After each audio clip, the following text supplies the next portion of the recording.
It's time for this week's segment of Happier at Home. And this morning, we're discussing winter safety for seniors. For more, we're joined now by our friend, Deb Marcello. How's it going, Deb? Going great. I'm nice and warm inside. And listen, that's the good news. We need to warm up. And listen, I know while we're on this topic that that's a concern a lot of people have for their loved ones and a lot of people have for their aging neighbors are they warm enough during the winter? Is the heat on? Are there enough blankets in the house? Right. As people age, there are physiological changes associated with it that put them at higher risk for hypothermia.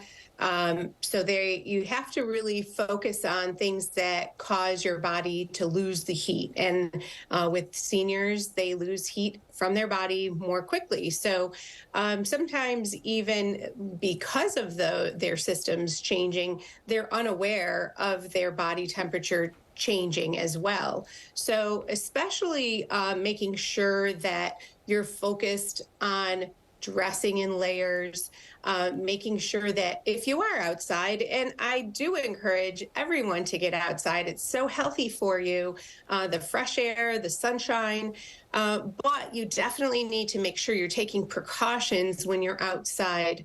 So enlisting someone to do some shoveling and salting of your walkways. If there's someone that can take your garbage bin out, or sometimes the garbage companies will come up and take your bin for you, empty it out and bring it back.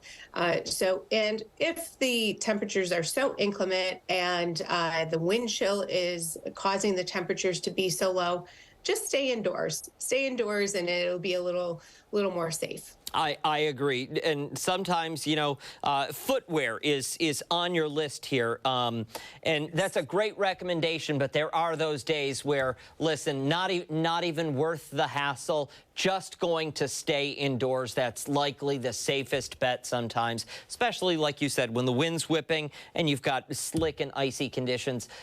Going outside, just not the safest bet. Right. But if you do go outdoors, just make sure with your shoes or your boots that you have something with good traction. Wearing your slippers outside is not a good idea. You need to have something with non-skid soles.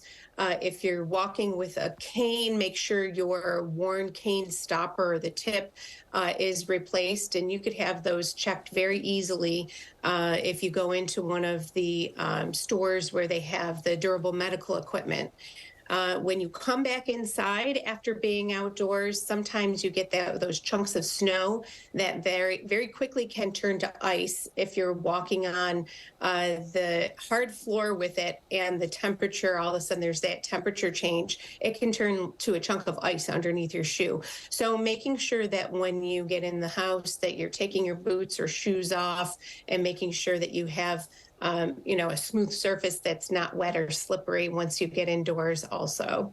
And again, when you're inside, there are some things that you do want to focus on. You want to, during these colder months, you want to make sure that smoke detector is working all year round, but especially the carbon monoxide detector this time of year, right?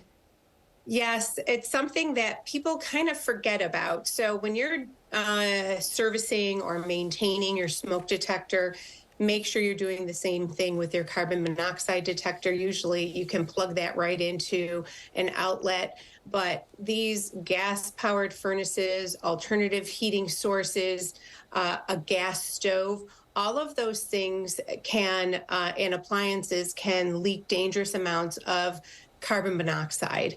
And knowing the symptoms of carbon monoxide poisoning is very important. So if you all of a sudden are starting to get a headache, you're weak, you have some blurred vision perhaps, some confusion, or you notice if there's someone with you that you both are starting to feel that way, make sure you're getting fresh air and then call to make sure that you're having that checked as well.